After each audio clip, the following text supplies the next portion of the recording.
How to log into DirectAdmin. You can log into DirectAdmin using server IP address and port number, such as https://IP address:2222. If your domain propagates, you can log into DirectAdmin using URL such as https://server.example.com:2222.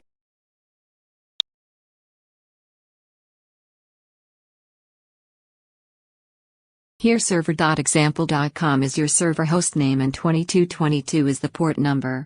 The port number may be different. You receive a welcome email from your hosting provider, containing the URL and login credentials, username, and password. After clicking the given URL in your welcome email, enter your username and password, then click the Sign In button.